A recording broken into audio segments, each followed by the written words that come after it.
Yeah, so Tyler's big shtick with this was he was saying it's the only game that in large part is really working with what Metroid Prime had set up. What Metroid Prime was doing, he kind of he kind of, if you go back and listen to our stuff, you can hear him talk about it in a little bit more detail, maybe than we've iterated here.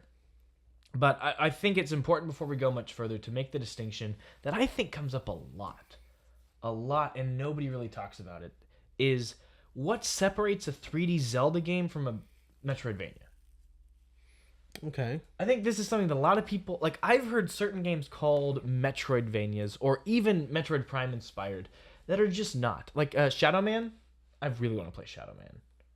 I don't know why. What? That game looks so fun. I don't know much about it. It looks very, very rough. You should watch a video on it. I'm sure. You should. It looks It's 2015, by the way. So good. Yeah, that makes sense. The release. That's crazy. One person I was listening to called it a Metroid, like has a lot of Metroid elements. And I started thinking about it. I said, not really. And, I'm like, okay, well, you need to get an item in order to progress, to make progress in the game, and you use that item. It's not a key. Yeah, that's true of pretty much any game. It's a new pickup that you can use in combat and other places. It applies elsewhere on the overworld. It's technically has that, like, Metroid is built on those same things in a lot of ways. Like, the bare bones of it look like that. So I was like, well, no, they're definitely not the same. Like, it is an entirely different experience. So what is the distinction? So I got to thinking. Both requires new item to progress, and they both have emphasis on exploration with that item. Zelda, however, has a major focus on dungeons. That item is primarily useful in that dungeon. Whatever that item is doing, it is used for that dungeon. And when you go out, there are maybe a couple of places you can use in the overworld. It might lead to a heart piece or something. But you're exploring dungeons mostly. There is some stuff to explore and do in the overworld, but it's very apparent. Like, the overworld is just there to facilitate your immersion and to get from point A to point B a lot of the time. Majora's Mask does it brilliantly, where the temple is buried deep into these overworld sections that have their own little they're as long as a dungeon sometimes themselves, and they're fantastic. Like the water dungeon is pretty short. Yeah, you can speedrun that in like 11 minutes. Yeah, especially when it shows what you're doing. Yeah. Because I finally got to it and saved, and I had so little time left.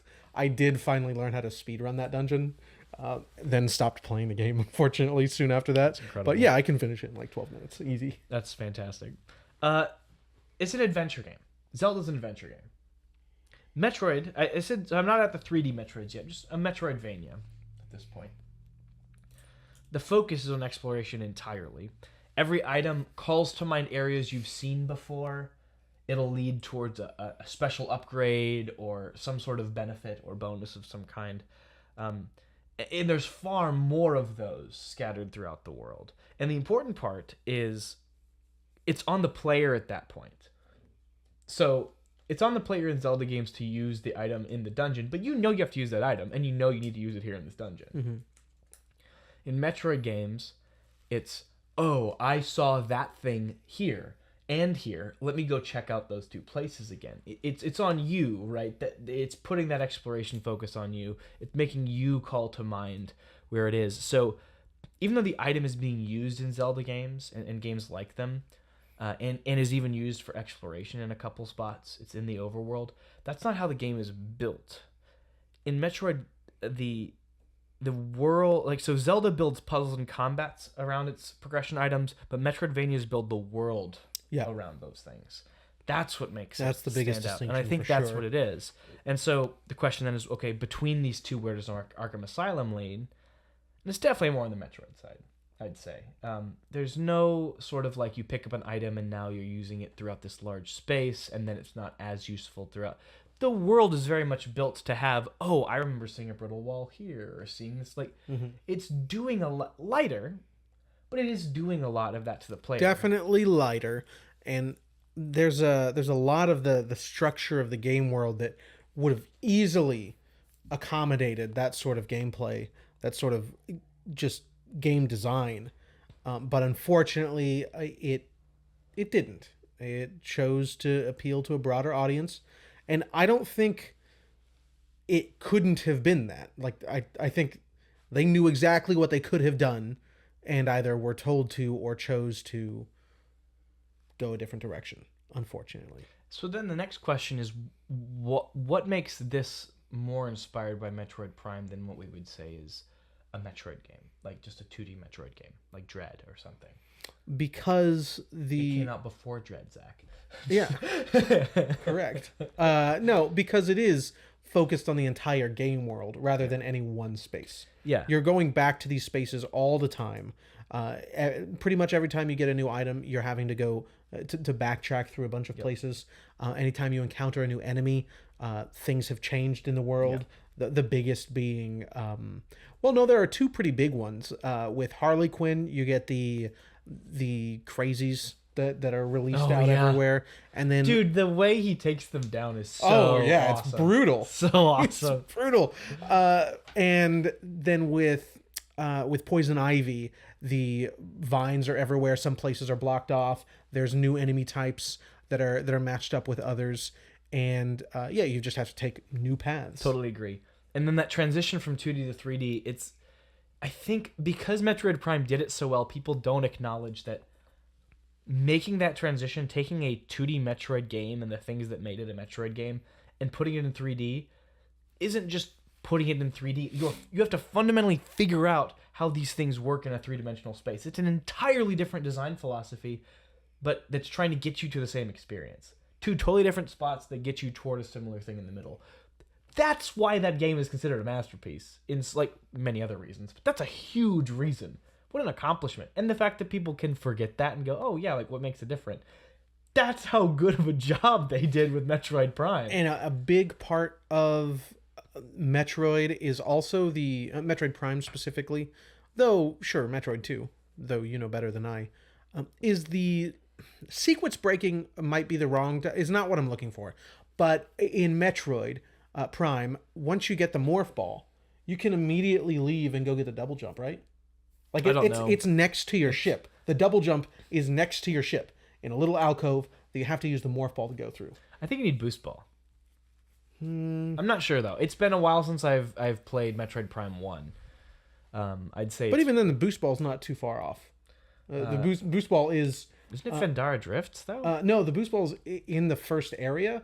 You just don't get it for a while because you need the. Oh, okay. It's those like big beetle things.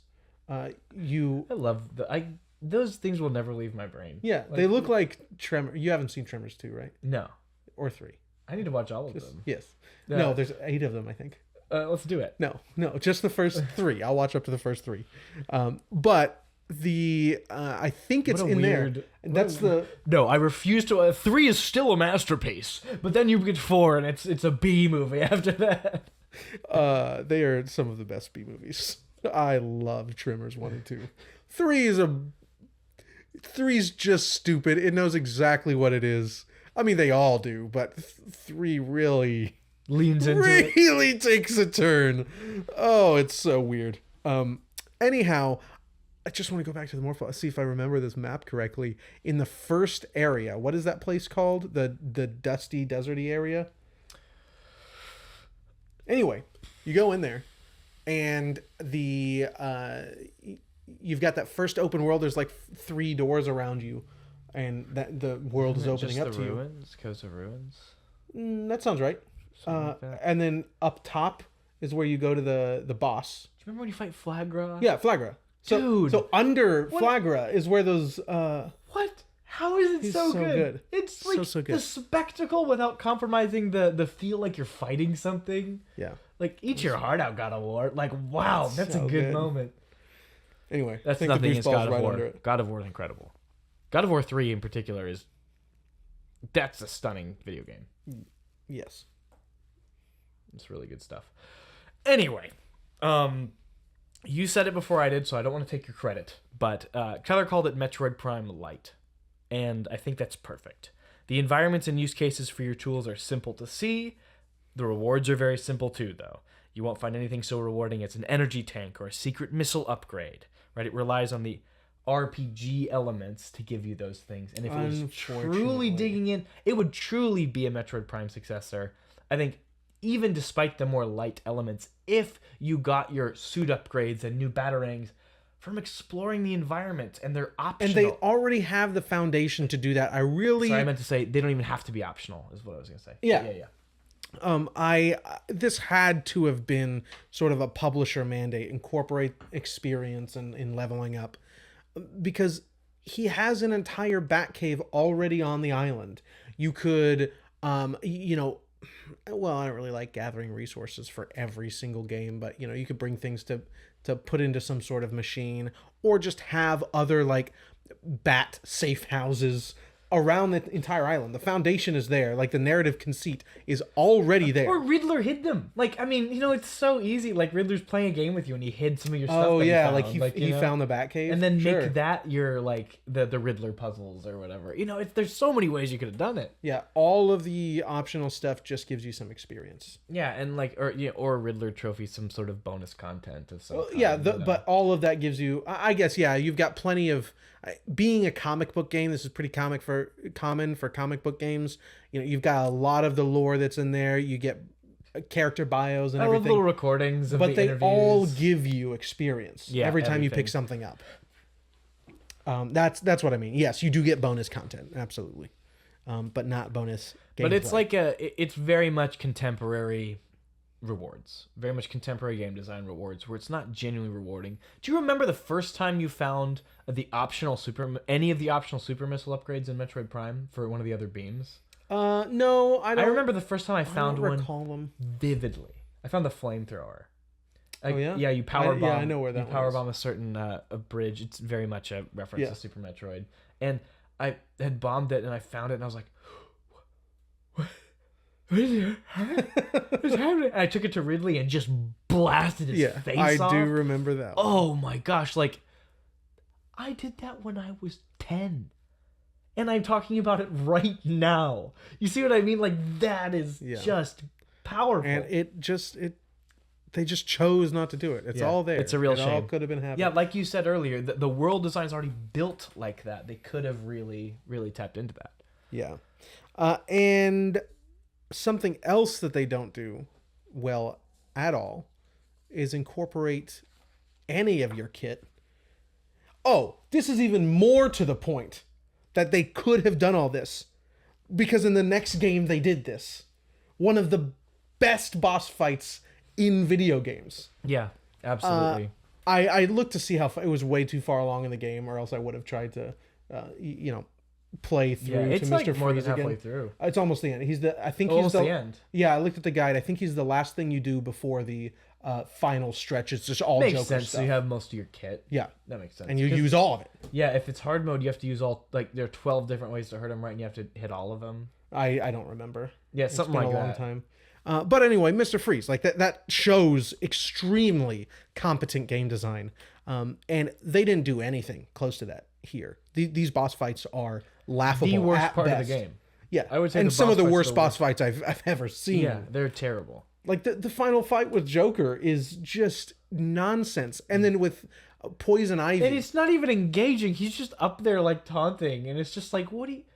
I don't believe any of this is actually happening. Like, what is going on? Yeah, it's very stupid. And then the big His one that design is hilarious. they really could have incorporated some of that, as I mentioned, competent game design is with Poison Ivy. And they didn't. It's the dumbest fight. You literally when in doubt, throw the batarangs. batarang. Yeah, When in you doubt, just throw the got batarang. an item. Like, the previous thing you The did, coolest item in the game, I you might get add. my favorite item is actually the line. That's what I was talking about. Isn't it the line, the one you get? No, Before you fight reinforced. Oh, that's right. No, the line is my favorite by far. Yeah, the line is so cool. like, that's just. And you already it's have so those things in Arkham Knight. You already have the bombs and the individual explosions. Oh, you got the line. One of the best additions in City is you can dodge and drop paint the bomb on the ground. yeah, that's that's your dodge really and good. blow people up. I also like in City when you don't have this unlocked in the beginning of Arkham Knight, but the launch. You can press a button while you're using your grappling hook, to then like fleeing off of Oh, wherever it's you land. so fun. You don't have that immediately in Arkham Oh, Knight. that's a shame. But you've got the remote control batarang, you've got the line launcher, you've got the individual gels, and I think the reinforced hook. I don't remember. But anyway, you just got the reinforced hook before you fight Poison Ivy, and she's in this giant like tentacle plant. She's encased in its pod, and you have How do we make Poison Ivy a video game boss? The design.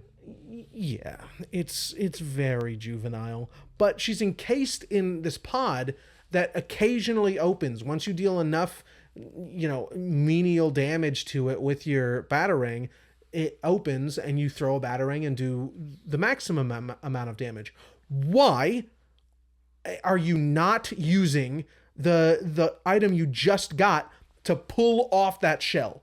Or some of the like petals, if they're like huge leaves or something, you use that, then you pull her out, deal some damage while you're also dodging tentacles that are trying to pick her back up and put her back in the pod, and then they do that and you do it again 3 times. That right there, I just literally pulled that out of my ass. Yeah. Sorry, it's just now when you try to copy Flagra, this is Flagra light.